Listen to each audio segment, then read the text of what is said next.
Muy bien, jóvenes. Entonces, la clase del día de hoy, ¿sí? La clase del día de hoy eh, va a enfocarse principalmente en el tema del contencioso administrativo, ¿sí? Entonces, vamos a denominar la clase organización y composición del contencioso administrativo. Pero Ecuador. Entonces, bajo ese contexto, ¿sí? Bajo ese contexto, ¿cómo está compuesto el contencioso administrativo? Y notemos lo siguiente, pues, ¿no? Nosotros, como decíamos anteriormente, eh, tenemos una fuerte influencia del sistema francés y del sistema eh, español, pues propiamente dicho, ¿no?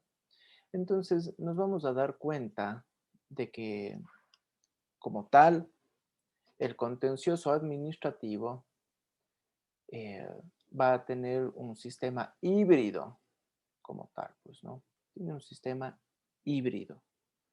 ¿Por qué digo que es un sistema híbrido? No sé si están viendo el cuadrito o se fue.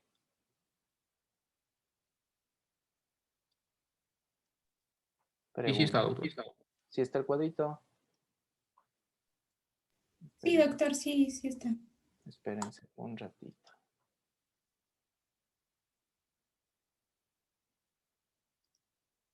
Espérense un ratito. Hice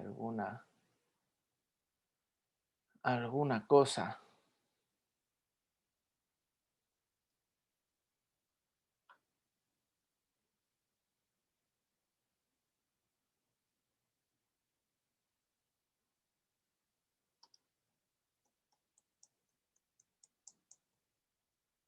Creo que se colgó. Hice algún paso que no debía. Espérense un rato.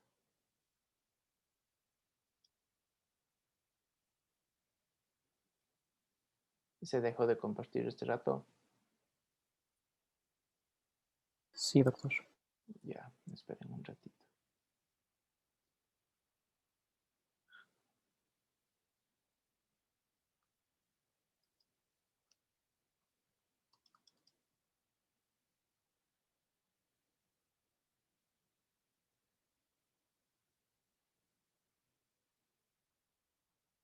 Perfecto, ahí estamos.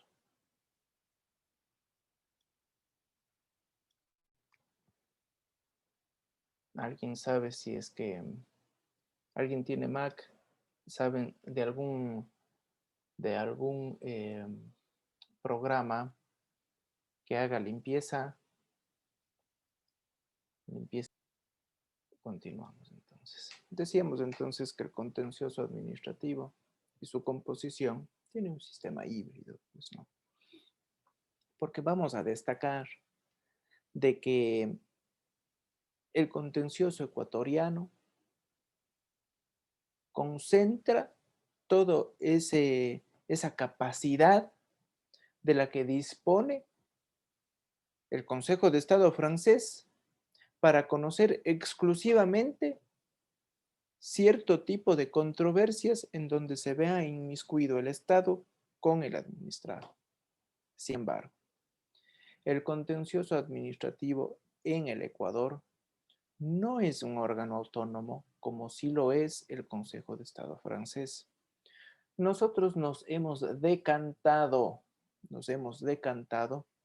por un modelo eh, español, porque son los españoles que toman parte de la cultura francesa de derecho administrativo, lo adaptan, pero en esa medida vamos a darnos cuenta que en ese proceso de adaptación eh, no se reconoce pues a un Consejo de Estado autónomo, sino que más bien se crean jueces especiales al interior de la función judicial.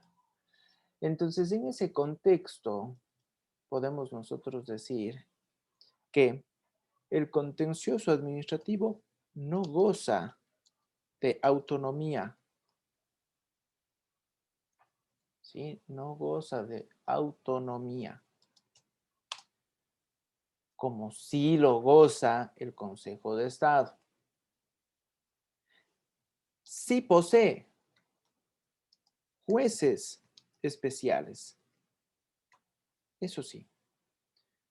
Jueces especiales, jurisdicción especial, desde luego que sí. Y como son jueces especiales y como es una jurisdicción especial, su rol principal pues va a ser el control de legalidad. ¿Sobre qué? Sobre las actuaciones de los entes públicos. Entonces, en esa medida, tomen en cuenta de que el contencioso administrativo nuestro, ¿sí? Contencioso administrativo nuestro, tiene una particularidad interesante. ¿Cómo está compuesto el sistema jurisdiccional del contencioso administrativo en el Ecuador? ¿Sí? Composición. Pues la composición reconoce la existencia de salas especializadas, ¿sí? Especializadas. Podemos encontrar una en la Corte Nacional de Justicia, pero podemos encontrar disperso en el territorio nacional tribunales distritales de lo contencioso administrativo. Tribunales distritales de lo contencioso administrativo. ¿Cuántos tribunales distritales de lo contencioso administrativo tenemos? Esa es la gran pregunta, pues no. Pregunto, ¿cuántos tribunales de lo contencioso administrativo tenemos en el Ecuador? Pregunto, ¿cuántos creen? Vamos a ver. Ana Paula Correa. Ana Paula, ¿está por ahí? Doctor, Por favor, ¿cuántos tribunales distritales tenemos? ¿Pudo encontrar eso? ya mismo, doctor, es que el internet está un poquito lento. Ya. Hasta eso. Daniel Pino, Sí, doctor. por favor. Bueno, encontré que según el mandato del artículo 38 de la Ley de Modernización ante los Tribunales de lo Contencioso y Administrativo, funcionan 4 en el país, Ujú. con sedes en Quito con 2 salas y los otros 3 con una sola sala en Guayaquil, Cuenca y Puerto Viejo.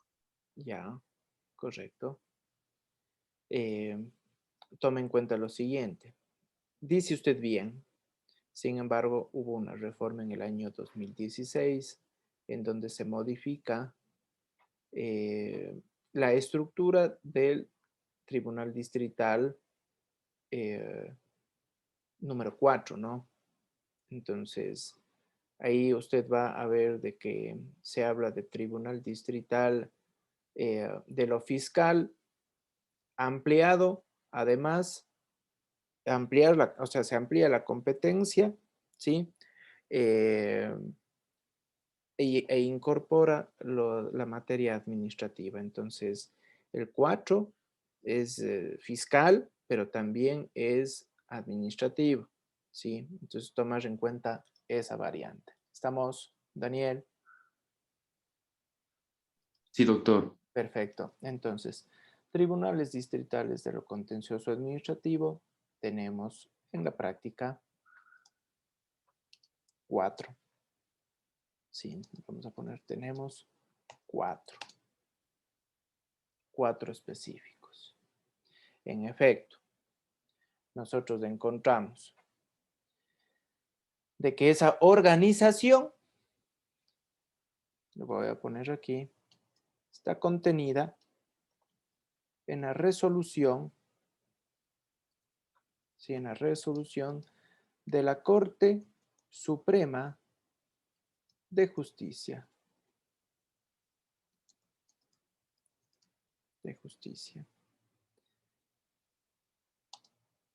Publicada en el registro oficial. Eso es para que lo revisen, ¿no? En el registro oficial, que también lo voy a poner en el campus, ¿no? El registro oficial 310-05 de noviembre de 1993. Entonces, y obviamente modificado en el 2016.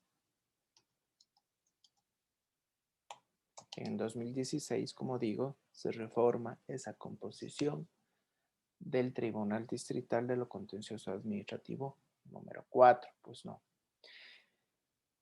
En efecto, tenemos nosotros una composición de distritos en donde, entre otros, por ejemplo, tenemos el Contencioso Administrativo C de Quito, que tiene una cobertura jurisdiccional de Pichincha, de Imbabura, de Carchi, de Napo, de Sucumbíos. Pues no.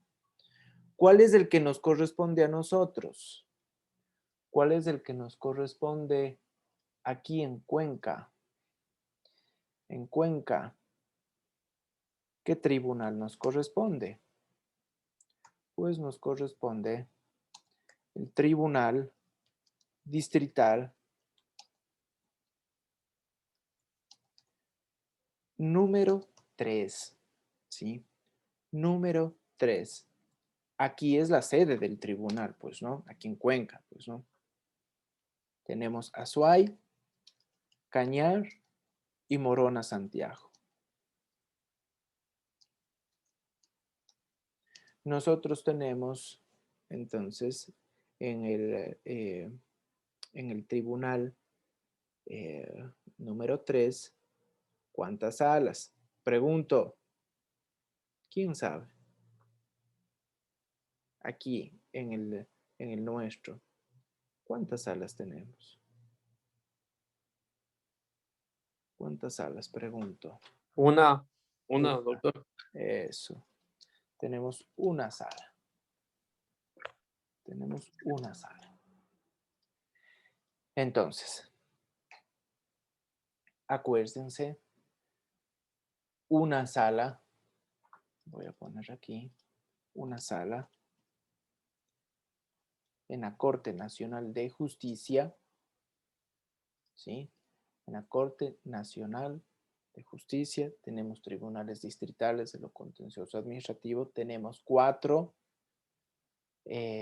Nosotros aquí en Cuenca somos el Tribunal Distrital número 3, Azuay, Cañar, Morona, Santiago, compuesto por una sola sala en la práctica. Pues, ¿no? Entonces, acuérdense, esto es fundamental. Ahora bien, la gran pregunta empieza. Competencia de los jueces contenciosos de la Corte Nacional de Justicia. ¿Cuál es esa competencia de la que disponen? Pues no. Ellos disponen de una competencia interesante e importante, sobre todo porque nosotros nos vamos a dar cuenta que los jueces de la Corte Nacional de Justicia actúan como jueces que conocen los recursos de casación sobre los fallos emitidos por los jueces de los tribunales distritales de lo contencioso administrativo. Entonces, estos jueces conocen este tipo de recursos, pero es un recurso que pone fin ya a la vía jurisdiccional contenciosa. Por lo tanto, su competencia va a ser bastante decantada, pues, ¿no? Va a ser bastante especial. Pregunto, ¿cuáles son esas competencias? Empiezo a preguntar. Vamos a ver, necesito aquí competencias, ¿sí? Vamos a ver. Angélica Lucero. Angélica. Sí, sí, doctor. Entonces, Angélica, ¿alguna competencia del juez de lo contencioso administrativo? Ya. De la Corte Nacional de Justicia, ¿no? De la Corte Nacional de Justicia. Por favor. Ya. Sería ¿Cuál cree? los recursos de casación, no, eso ya dijo. Los recursos de casación por juicios iniciados por los Bueno. administrados. Bueno, eso ya está. Eso ya lo acabo de decir. De hecho, lo voy a poner. Conocer y resolver lo voy a poner. Recursos de Ya. casación. Entonces, De casación, acuérdense, es un recurso ya que pone fin al proceso contencioso administrativo. Esa es la clave. Pero otra, pues no, otra. los conflictos de competencia positivos o negativos entre autoridades o dependencias del sector público referente a servicios. ¿De dónde viene eso? Pregunto. Yo investigué de una página en general. Y no iría al Código Orgánico de la Función Judicial. Sí, pero, o sea, más salió de los provinciales que de los...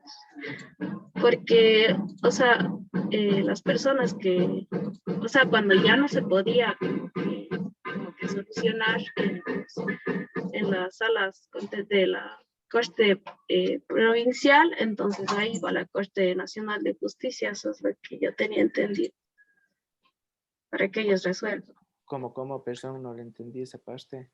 O sea que cuando los jueces de lo contencioso administrativo de provinciales no Ajá. pueden resolver, ahí va la Corte Nacional de Justicia. No, Pero no, cuidado, o sea, no es de que no pueden resolver, lo van a resolver, pero o sea, sí, pero una de cuando, las partes está inconforme con ese fallo emitido, entonces plantean el recurso de casación. Pero otra competencia de las salas de lo contencioso administrativo de la Corte Nacional de Justicia. Usted dice los conflictos de competencia, positivos o negativos. Ok, de acuerdo. Pero, ¿a qué hace referencia? ¿Por qué cita eso? Cuidado con repetir por repetir, pues no. Entonces, entendamos, ¿sí? Vamos, Martín Cabrera, Martín y luego Doménica. Reflexión, Gracias, doctor. por Ya, favor. en las competencias que tenían los jueces de los tribunales contencioso administrativo es, por ejemplo, conocer y resolver las controversias Ajá, que se suscitan entre la administración pública y los particulares. Y esto se daba, ¿por qué? Por una violación de las normas generales o de derechos individuales o actos normativos también en estos casos. Y también siempre que tales actos o tales hechos administrativos ajá. no tengan carácter tributario, porque eso ya es diferente. También, por ejemplo, ellos supervisan la legalidad de los actos y hechos administrativos y tienen la potestad reglamentaria, justo lo que habíamos hablado con usted, de Ujú. administración no tributaria, como también acciones judiciales que se incurren por su inactividad. Entonces, Entonces, vamos en orden ahí, Martín. Vamos a poner una específica que usted hace relación y que es muy pertinente, pues, ¿no? Entonces, aquí usted habla expresamente de las controversias, pero las controversias entre, eh, las controversias originadas, pues, ¿no?, entre el Estado y las instituciones públicas o del sector público, ¿sí? Estado, eh, instituciones del sector público y administrado, o derivan ¿de qué? ¿De qué? ¿De qué? ¿De qué, ¿En Martín? qué, en qué sentido, Héctor? ¿Derivan de qué? ¿Qué tipo de controversias? De las controversias administrativas. Por Ajá. ejemplo, es lo que hablamos, por la violación de normas legales o derechos Ujú. individuales en Ya, actos públicos normativos en base a una norma. Por eso es ya. que justo en el deber también hablaba de que el derecho administrativo, bajo la acción del gobierno, actúa y hace cumplir los reglamentos. Entonces, cuando hay un incumplimiento de estos, actúa el derecho administrativo. Entonces vamos a poner aquí el resumen de su idea. Controversias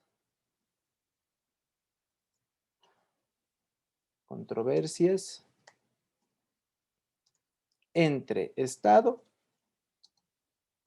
versus administrado sobre actuación administrativa. Pero esto estamos hablando de un recurso. Obviamente esa controversia se va a conocer en el marco de un recurso. Tomemos en cuenta que las competencias de los jueces contenciosos de la Corte Nacional de Justicia expresamente, ¿sí?, lo podemos encontrar en el artículo, ¿sí?, en el artículo 185 del Código de la Función Judicial, ¿sí? Entonces ahí nosotros vamos a ver de que tenemos las competencias de las salas de lo contencioso administrativo y de lo contencioso tributario, pues no.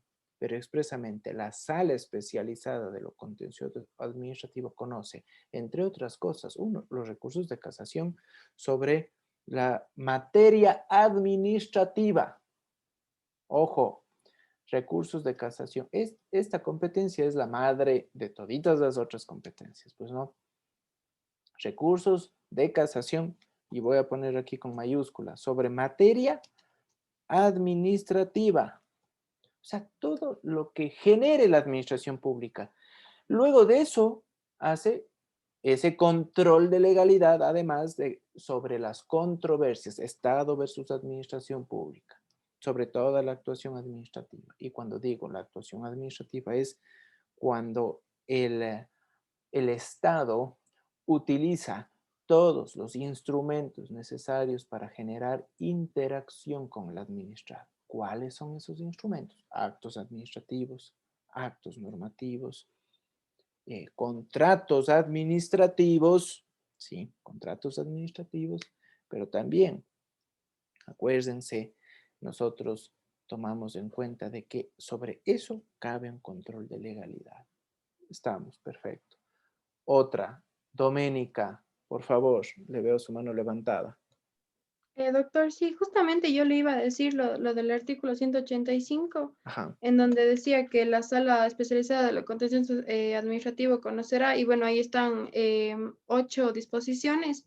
Ujú. Y luego dice que por su parte la sala especializada de lo contencioso tributario conocerá acerca de los recursos de casación en casos de materia tributaria y entre Pero no nos más. metamos en la parte tributaria. Si bien es cierto, lo tributario es un derecho administrativo especial con competencias especiales, no nos abramos todavía ese frente en materia tributaria. Solo hablemos de lo Listo, doctor. contencioso administrativo. ¿Sí?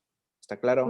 Ya, doctor. Entonces Ok. podría ser uno más, por ejemplo, los recursos de casación, o sea, debería conocer los recursos de casación por juicios iniciados por los administrados, por inacción de administración en la prestación de servicios públicos o por Eso, reclamos eso. debido a deficiente o irregular servicio, brindado por las delegaciones, concesiones o privatizaciones entregadas mediante el respectivo convenio. Ese Correcto. es el numeral 3. Perfecto. Entonces, ahí hay algo interesantísimo, pues, ¿no? Y usted dice muy bien. Bueno, aquí estamos hablando siempre de recursos de casación. Ojo, aquí estamos hablando de recursos de casación. Entonces, pero hay algo ahí de por medio muy interesante. eh, esos juicios que el administrado inicia en contra del Estado por la inacción. Y por inacción, sí, estoy hablando además por la omisión. Ojo. Entonces, aquí vamos a poner juicios por inacción de administración pública. ¿En qué? Pues en la prestación de servicios públicos. Y aquí por inacción voy a poner entre paréntesis también, esto es omisión.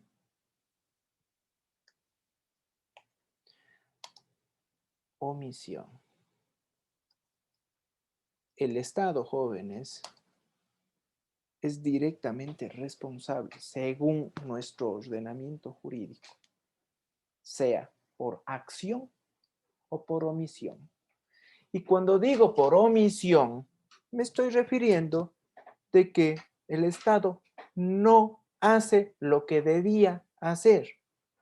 No hace lo que debía hacer, además, en el tiempo oportuno.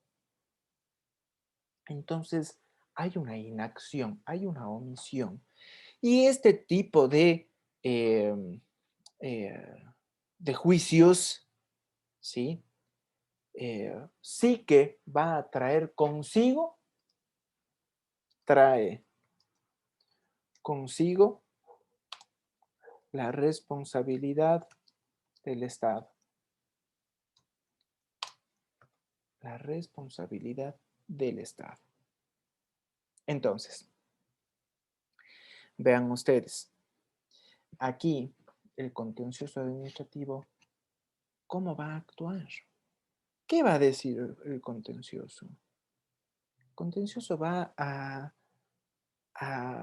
indicar si es que el Estado incurrió o no incurrió en responsabilidad por la ausencia de prestación de un servicio público, ojo, por la omisión en la prestación de un servicio público cuando debía prestarlo, por la deficiente o irregular prestación del servicio público cuando existía el servicio público, pero su prestación era deficiente, era mala, muy mala o irregular, o sea, se prestaba un momento, otro momento se suspendía, se prestaba nuevamente, otra vez se suspendía.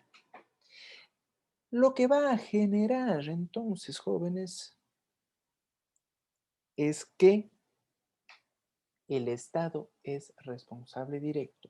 Pero además,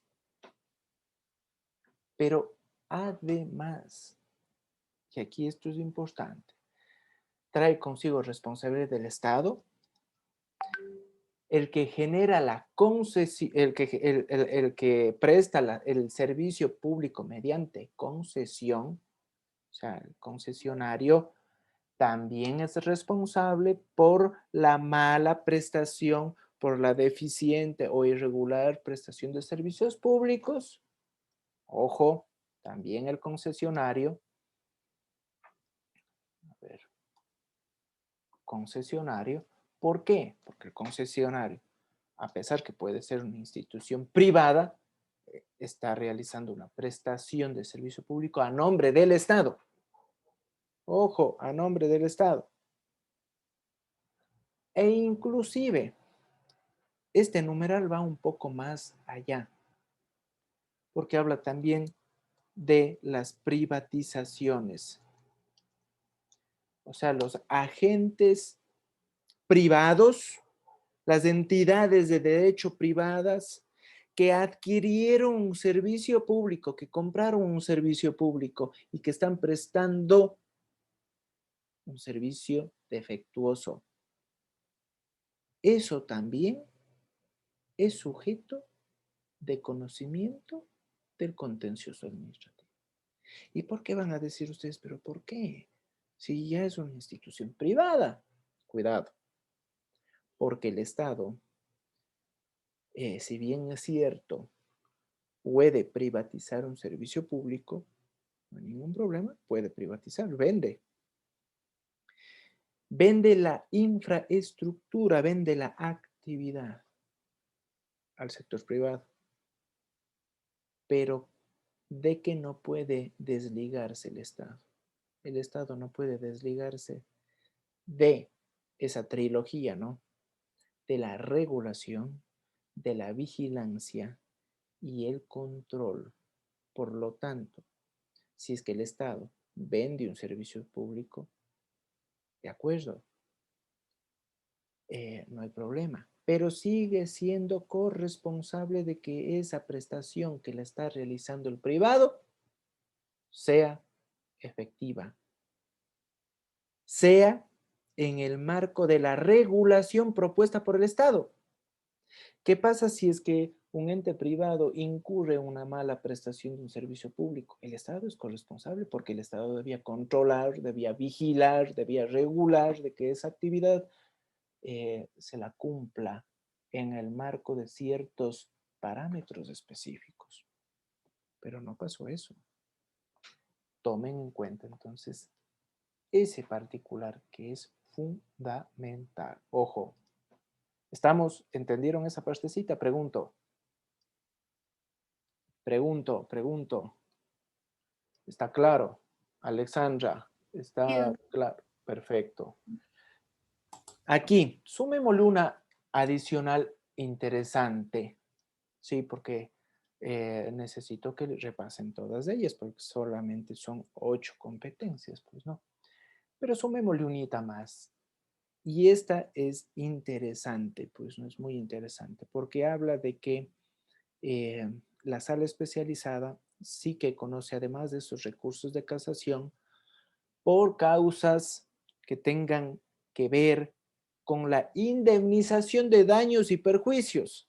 Vean ustedes, daños y perjuicios formuladas por los administrados en contra del Estado. Esa es la clave, pues, ¿no? Indemnización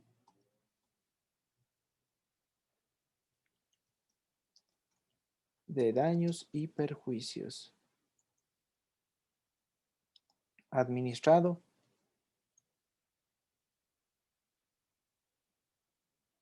versus Estado. Sin embargo, tomen en cuenta lo siguiente. Aquí voy a poner entre paréntesis. Lo lógico es hablar de reparación integral. Cuando nosotros hablamos de la indemnización de daños y perjuicios, estamos hablando única y exclusivamente de valores económicos monetarios, cálculos, pero esa apreciación ya es restrictiva, porque la responsabilidad extracontractual del Estado no busca exclusivamente la indemnización de daños y perjuicios, la indemnización monetaria, nada más. No, va más allá. Ahora lo que se requiere es hablar de reparación integral que involucre la parte económica, sí, pero también la parte inmaterial, apoyo psicológico, garantías de no repetición, de que esas instituciones públicas y el Estado no va a volver a repetir ese tipo de acontecimientos. Empieza ahí a tratar de curarse, de curar ciertos derechos que han sido menoscabados, como por ejemplo si es que una niña porque tiene SIDA no puede acceder a, a ciertos niveles educativos. El Estado tiene que asegurar que, pues, que acceda a todos los niveles educativos, a de dar beca, además. Entonces, vean ustedes, es una reparación integral. No es exclusivamente la indemnización de daños y perjuicios. Eso es interesante, es importante analizarlo. Por eso los pongo entre paréntesis. ¿Estamos? ¿Alguna pregunta? ¿Alguna pregunta? ¿Está claro? Dejo de proyectar el cuadro.